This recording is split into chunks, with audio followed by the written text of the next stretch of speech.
Hello and welcome back to another Tiger Games YouTube channel video. Today we are going to talk about the Harry Potter movie franchise.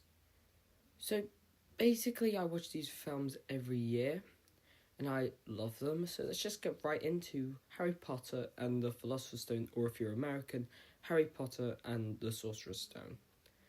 So this is a film that I consider the weakest Harry Potter film. Probably because it's the one I've probably seen the most, and also it hasn't aged. It's a great film. Don't get me wrong, but after seeing it so many times, I do sense the age of like how long and like the effects and the child actors. So basically, best characters in this film are the adults, obviously. I think Hagrid's one of the key standout characters because this is his like film where he's in the most, and I think the next one also. I think the scenes before he goes to Hogwarts are actually pretty entertaining. It sets up like this tone of this wizarding world. I think like when they meet all the main characters, so like Harry, Ron, Hermione, Draco Malfoy, it's really well done. But yeah, this is basically, as it's the first one, they're setting up all these like wizarding world like plot lines, so I can't really criticize it too much. If I would to change anything, I would maybe change the plotline with Quirrell, because it feels like out of the blue, like a character they don't really talk about often. But it's a good film. I do find it my least favourite of the franchise, probably because I just get annoyed by this film because I've seen it so many times. But there are always these like key standout moments, like the photo that's showing Hedwig flying in the snow. There's a key standout moment. Obviously when Hagrid first shows up in like the Dursleys like house in the middle of the ocean, I don't know where it is. And like meeting Ron, that's like an iconic scene. It gets the tone right for like the first films, because the first ones are meant to be more childish because the characters are obviously like 10, 11 basically. Yeah, so this is just the hardest one to talk about, and obviously the last one because it's just a big event film. But yeah, this is just, it's a pretty good film. I would probably cut some stuff into it because I do think, I don't know really. It's just a hard film to talk about because it's obviously an older film. It's the oldest of this franchise. They're adapting to getting this adaptation like right. Christopher Columbus is a great pick for the first two films. I don't think he would have worked for the other ones because he works with child actors well in this film. But yeah, overall this is, it's a decent film, but if I hadn't watched it so many times, I would probably have given this like an 8 out of 10, but because it's because it's just a Harry Potter film, and I think it's well done. I'm not saying it's not good. I would probably give it... No, this is hard. I would probably give it a... 3... so like a 6 out of 10. 6 out of 10 is right. That's really all I have to say about this film. It's it's just a good film. I don't have much to complain about it. And I think it does good, like, setting up this villain in Voldemort, which is really well done. Because you get to see, like, little key moments of, like, the characters, so it doesn't feel like they're rushing this main villain overall. So, I would give it a 6 out of 10. It's highly watchable. Not great for the rewatch. But, it's a nice film to set you up into this grand wizarding world that gets expanded through the later films. So yeah, I really, really enjoy this. So let's go on to the Chamber of Secrets. Okay, so Harry Potter and the Chamber of Secrets is an enjoyable entry in the franchise, but I think it is a film that carries on too long. So let's go into the goods of this film.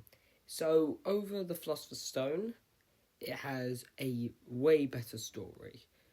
I think there are certain parts of the story that can get on my nerves, but it is still enjoyable. Obviously, it's about, like, this greater evil, like, throughout the school, which I think is really good. It has more stakes than the Philosopher's Stone. I think the only plot line in this film that I thought, really, you really want to do something like this, is the plot with the spiders. I just didn't like it. But the thing is that the part with the basilisk is well done because they set it up. The spiders feel, like, rushed. And the thing is that the basilisk stuff with, like, the snakes carries on, the spiders doesn't. Because you already have a mention of Aragorn in, I think it's the Half-Blood Prince. You see him for a second. That's really it. But the snakes has, like, a connection to Voldemort and the House of Slytherin. There's no spider house. There is no spider house. But, yeah, this is when, like, the acting improves more. I think, yeah, the child actors get better in this film. And I think loads of people... The only thing that always bugs me is the runtime of this film. I think the film is really good, but I think the runtime of this film is just, it carries on too long, even though there is a lot to adapt. Yeah, it's basically, the film is 2 hours and 40 minutes. I get it, you have a lot to adapt, but books like The Goblet of Fire has so much more, which could have had a 2 hour and 40 runtime. But this, yeah. Obviously, this is the second Christopher Columbus film. I'm glad this is the last one, even though he only did 2, because looking up the Book of the Prisoner of Azkaban, Christopher Columbus couldn't have done the Prisoner of Azkaban. It wouldn't have worked. Yeah, this has more of a darker tone of the other one because it has more stakes. Like saying school could be closed type of thing. Yeah, it's a really good film. I'm not sure what I would rate it because I don't know if it's better than the not Chamber of Secrets, the Philosopher's Stone. They're really tied for, like, a level of, like, a Harry Potter film. This is what I expected from a Harry Potter film, but I'm uncertain if it is good as the Philosopher's Stone. So yeah, overall I would probably give it I'm not sure really. I gave a 6 out of 10 to the Philosopher's Stone. Yeah, that seems right. 6 out of 10 is what I would give this film because it's average. It's a good film. It's on par with the first film. But as I've said with runtime, it's the hardest one to rewatch. The other ones are better. I think they get progressively better, these films. The next one is really good. I really like The Prisoner of Azkaban. But yeah, I'm just mixed on this film. It's always the one that I'm excited to rewatch when I come to watching all these films again. But yeah, it's good, not great. Like the Philosopher's Stone, I would say the Philosopher's Stone is good, not great. The next one is great. The Prisoner of Azkaban, we're about to talk about. I really like the Prisoner of Azkaban. This one just has some story plotline things that I don't really like. So yeah, this is the first two are the hardest ones to talk about because they're just some average films for me. But let's go on to The Prisoner of Azkaban because this is a film I have really wanted to talk about for a long time because I really, really like this film, and yeah. Let's go on to The Prisoner of Azkaban. As I said, the Harry Potter Chamber of Secrets gets a 6 out of 10. So, Harry Potter and The Prisoner of Azkaban is my favourite entry in this franchise. Yeah, let's just go straight into it. So, I think the characters are improved a lot in this film. So now this is where the actors like Ron, Hermione, and Harry all get better. This is like the improvement over the Christopher Columbus era. I think basically this is a good like balance of tone. You have like nice scenes with the characters. Like there's one scene near the like after the ceremony, like the hall bit, where all the like boys in Harry's year are all just like having fun, like eating these sweets that like make them like turn into like animals, not turn into like make sounds like animals, and they're like having fun. But then the shot just like goes out of the window to the Dementors to just show they might be having fun, but it's like a darker time. I think that's like a really good bit. Yeah, it has lots of great tone because you have the nice bits, then you have the overarching lift of the Dementors, which show the evil that is growing in this world. It's really well done.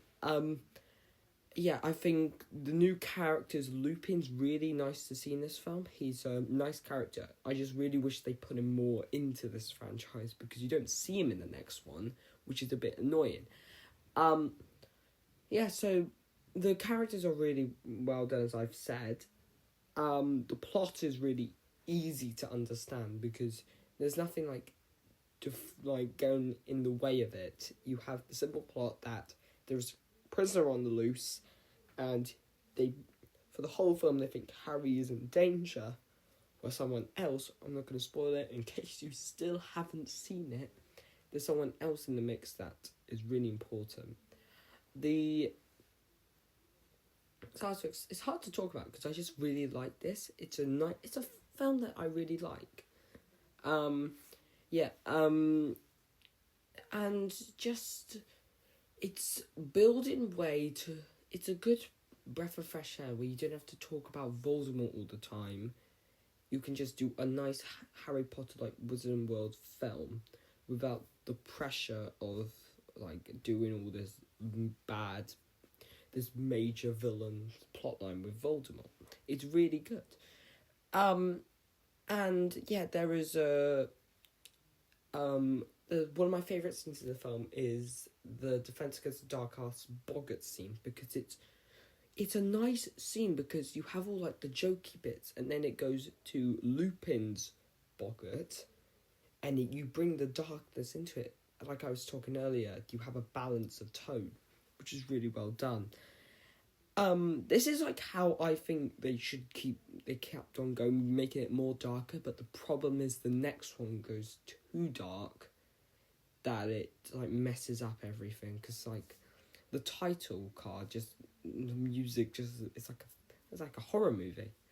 But yeah, there's like nice cute moments with Buckbeak and Harry, and the only plotline bit that I didn't like at all was the time turning, because I found that a bit confusing. Obviously, lots of films have time travel in, which is confusing, but I just didn't majorly like it, because it made me question, why didn't they go back all in time to save Harry's parents? They could have done that, but they just decided to help Sirius Black, for goodness sake. It's a nice film to watch. It's easily the most rewatchable.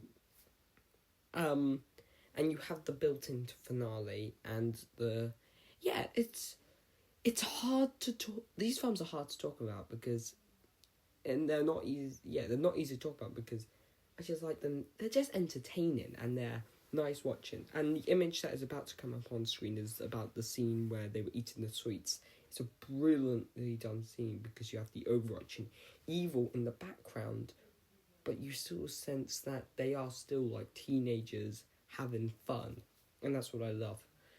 But yeah, this is easily a 9 out of 10, 8 out of 10. No, 8.5 out of 10. I love this film, and I always probably will like this film. It's the best of the Harry Potter. So let's go to The Goblet of Fire. This is an interesting film to talk about. So, Harry Potter and the Goblet of Fire was a film I really liked when I was younger. I'll tell you why quickly. So, I liked the Goblet of Fire for one major reason. The ending. Because I really liked the character of Voldemort. And I loved it when he came back at the end.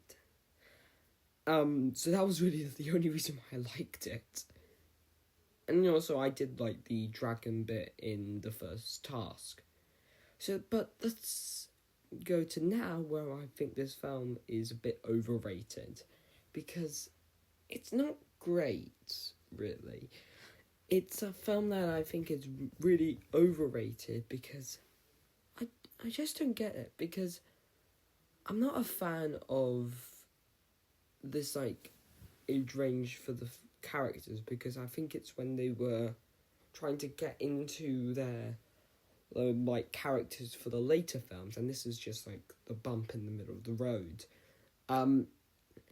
Because I think the adult characters are actually doing a really good job. I think Michael Gambon's really good as Dumbledore in this film, because he's like debating if he should let Harry like enter this tournament, and then he's like saying,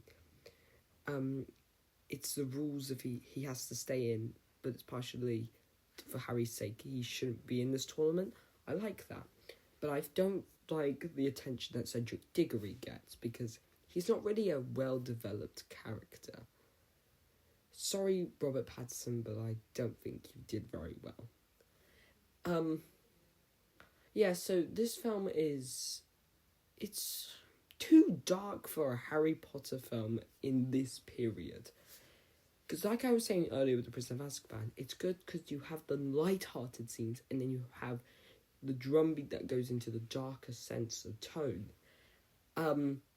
This one just has the darker sense of tone in it, because literally the opening scene, you have the title card saying Harry Potter, Goblet of Fire, whatever it was. And it has like this horror music type of thing. I'm not going to put it in because of copyright, but it just, if you search up Harry Potter and the Goblet of Fire title card, it has this like horror movie sense music, and I don't like it. This film is watchable. It's not great. I would probably give this a 6.5. I only like it because it's like a nice Harry Potter film to watch, but on a quality sense, it's not as good as the Philosopher's Stone and Chamber of Secrets, but for personal level, it's a watchable film, but I know it's not good. Like, it's never going to beat The Prisoner of Azkaban or my opinions on the Deathly Hallows Part 1, which we'll get to later. But it is still a watchable film. But yeah, I like it, but I think it's a bit overrated. It's good, not great. But if I just need to go into like the normal stuff quickly, the characters are fine in this film. I think Hermione's the best of the trio in this film. I think the plot is easy to understand, because the task scenes, I think my favourite task is the first task, because it has like the grander scope of tension. Even though you know Harry's not going to die to the dragon, you still feel the tension. I think the plotline of like all three schools coming in, that's good. I think the U-Ball scene is actually pretty well done, because you have like the nice calming Hogwarts bit, and then they go into like the rock and roll bit. It's a nice scene in a decent film. So yeah, as I was saying, I'll give this a 6.5 out of 10, 6 out of 10, between those two. Highly watchable, but not a great film. It swung for the fences, but barely made it over, if you understand what I'm saying. So yeah, that's the Goblet of Fire, I guess. Let's go into the Order of the Phoenix, which is a film. It's hard. It's another one hard to talk about, but let's go to the Order of the Phoenix. So, Harry Potter and the Order of the Phoenix is a pretty good entry in this long franchise. So let's just jump right into it. So I think Harry Potter and the Order of the Phoenix is pretty good. One, because the characters are majorly improved on, and it has this topic of government corruption and how this war will only happen if people fight for what they believe in. And I think this is really good because obviously the plot is that the Minister of Magic, Cornelius Fudge, doesn't believe Voldemort has returned, as we all know he does in the Goblet of Fire. So basically, Harry builds an army to go against the Death Eaters and Voldemort's army, but this new teacher, Dolores Umbridge, works in mystery and is trying to stop them from doing this new Order of the Phoenix. It's a really good film. It has a nice plot. I think the characters are majorly improved on. Mainly Sirius Black. He's really good in this film. I think the chemistry with him and Daniel Radcliffe is really good. I think, the sorts of individual scenes in this film I really like. I really like the Battle of the Department of Mysteries. I like the Dumbledore versus Voldemort duel. I like the practice bit when they're doing all their practicing in the, Room of Requirement. I really like that. I think the opening's really well done, with the sense of the darkness that is coming in the sky from the Dementors that we have not seen since Prisoner of Azkaban. Yeah, so it's a pretty good film. It's really good at a balance in its tone and setting up what's going to come in the next couple of films with this war of the wizards, because Voldemort has now returned basically. Key character that is introduced in this film is Bellatrix. She's one of the only villain characters that actually has an adapt story and does stuff in this franchise. There is one key death. I'm trying to ignore spoilers in these reviews. I have probably spoiled some of the films in this review, but there is one key death at the end of this film, which is, it's not gut-wrenching. It's you're thinking to yourself, oh, that's sad. Okay, what's the next scene? Because it doesn't really have, you don't have time to mourn these characters' deaths, because you have to go straight into the next scene.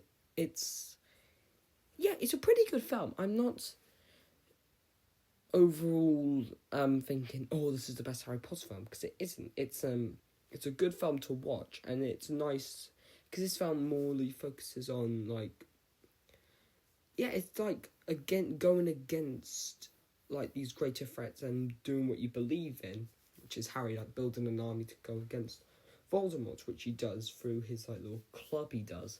And another character that gets introduced is Luna.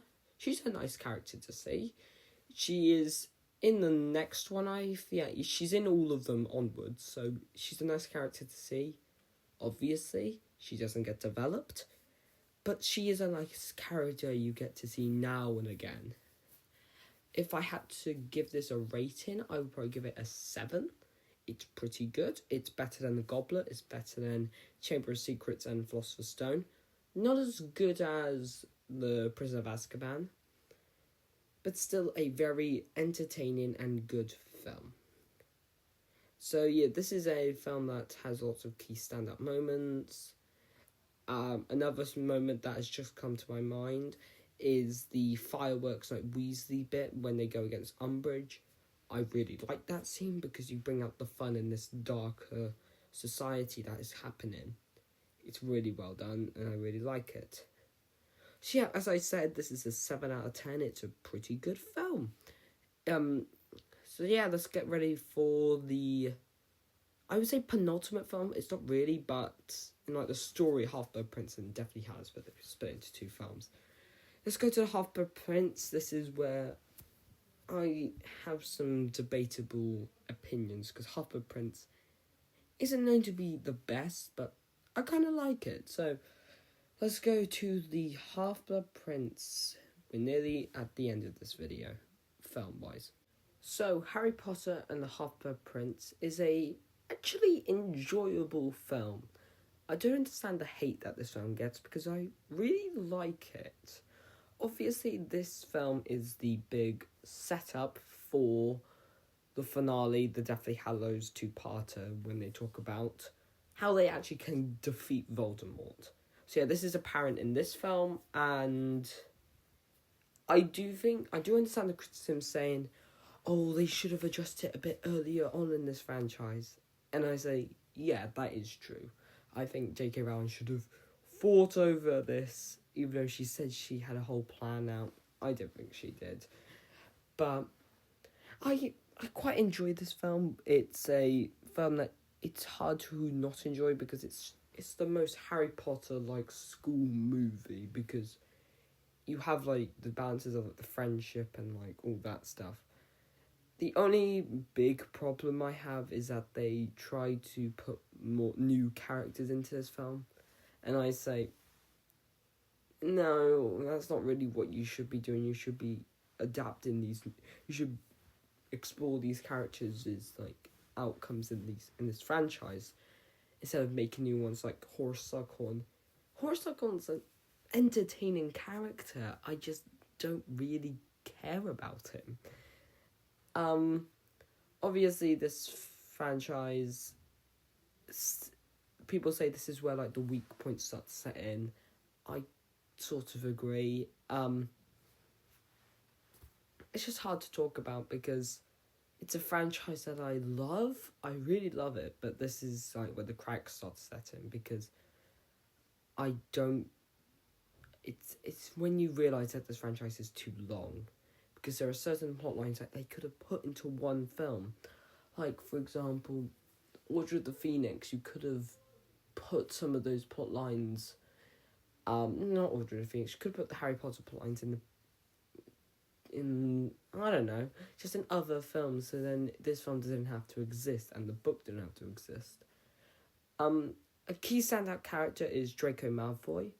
If you don't know, Draco Malfoy in this film has been given a task by Voldemort to kill Dumbledore. So it's like, and his like struggle with thinking, is this right, is this not right? That's entertaining to see and like interesting. I'm just, this is a mixed film, because part of me is saying this is actually a pretty good film, but the other half of me is saying it's enjoyable but not great, and that's what I think.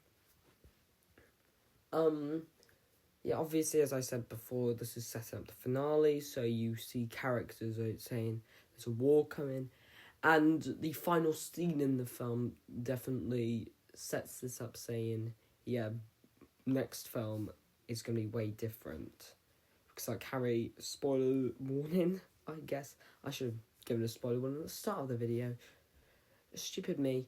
Harry says something like, oh yeah, we're not coming back to Hogwarts, which is good that they point that out, because the next film would be very, very odd if they didn't say that. But yeah, this film is good. I would probably give it, I've really lost count of when I gave the other films. Probably give this a 6.5. It's on par with, I think I gave Goblet of Fire 6.5. I've written barely anything in my notes for these films. But yeah, it does have key scenes, obviously. There is the cave scene is actually, I used to hate the cave scene because I didn't like little creatures when I was younger. But I really like the cave scene. It's like, it's obviously not a pleasant scene, if you know what I mean. But it's interesting. And also I love the Horcrux like talks they have, Dumbledore and Harry have, because it's entertaining to watch, because you see that they understand how they can get rid of Voldemort now. So yeah, overall, as I said, 6.5 out of 10. It's not on par. I wouldn't say it's as good as the Goblet of Fire, because the Goblet of Fire isn't great, but I still, yeah, these films are hard to talk about now. Let's go to the second to last, the penultimate film, Harry Potter and the Deathly Hallows Part 1. So, Harry Potter and the Deathly Hallows Part 1. Let's go over this film because, like The Half-Blood Prince, I really like this film. I think this film is a nice little film that doesn't need all the big battle that the next one does. This can just be a little nice film for the trio. Yes, just Harry, Ron, Hermione. Just hunting down Horcruxes. And I think it's a nice little film, but it does have stakes, obviously. It has the stake of the ending, that who will the knife kill. Spoilers, Derby. That is such an emotional ending. And it's a film that shows the stakes of this Wizarding World, that it is dark. And you see the death in numbers, like the opening scene, spoilers again, you have the murder of Hedwig, Mad-Eye Moody. There was another character which I have forgotten now. It just shows the Order of the Phoenix are losing so many members because of this really impactful war. And I think it's really well done. Obviously, this film is very good when it comes to scenes. The Ministry of Magic scene is obviously one of my favourites in the franchise. I really like the scene, the argument between Ron, Hermione, and Harry, because it shows the impact of the war, because Ron is the only one that is suffering because he's getting like the radio calls for his family are dying. Obviously, Harry doesn't have any family, and Hermione family is Muggles, so they're not suffering, but Ron is. Lots of these scenes in the film are really good, and I like what they did with this film. If I have to go into negatives, I think this film should have had a little more like battle bits, because it is the penultimate film, and if it wasn't split into two parts, this would be the final film. Obviously, the absence of Voldemort in this film a lot doesn't work. He's obviously in the opening scene, and he's in the last scene, but he's not in it much. So that doesn't really help when it comes to like setting tension for what's going to happen in the next film. But if I have to give this a rating, I'd probably give it a 7 out of 10. It's a pretty good film in the franchise, and I really enjoy it. But there are certain bits in the franchise that in this film start to show, because you can tell that they had to rush this ending, where they could have set up the Horcruxes a bit earlier on, but they didn't, so it didn't really work out. So overall, I would give it a 7 out of 10. Character-wise, Harry, Ron, and Hermione are very developed a lot in this film, and I really like that, as it is the penultimate film and like the final story in this franchise. Yeah, I just really enjoy this film, and you start to see the final character arcs be put in place, and yeah, it's a really nice film. Obviously, I'm a big fan of this franchise, so I think most of them are good, but I still pretty enjoy it. And yep, let's get ready for the finale, which is Harry Potter and Deathly Hallows Part 2 is a good film. Don't get me wrong, but I'm going to have to talk about this a lot, and I'm going to be quick on this film because I realised that this video is carrying on a bit too long, and I should have done two-parter. But like the Deathly Hallows, no joke intended. But let's go into Harry Potter and the Deathly Hallows Part 2. Okay, so Harry Potter and the Deathly Hallows Part 2 is a very enjoyable film. It's a hard one to talk about, like the first two films, and lots of these films actually. yeah, because this is more of an event than a Harry Potter film. Obviously, this is the finale, so you have like the big battle of Hogwarts, which is entertaining. Obviously, as a fan of the books and the films, I really like this as it like finishes all these character arcs. Opening bit with Gringotts is good, so you don't have to go straight into the battle. You have setup for it, and yeah, it's this film is just all about payoff and building tension. I think the Snape's memory scene is the best scene in the film because it's so interesting because you get this final, even though it is like an information dump, it does it in a good way, but it's just a hard film to talk about, and this franchise is really good, so it's a nice little ending to this big Wizarding World universe.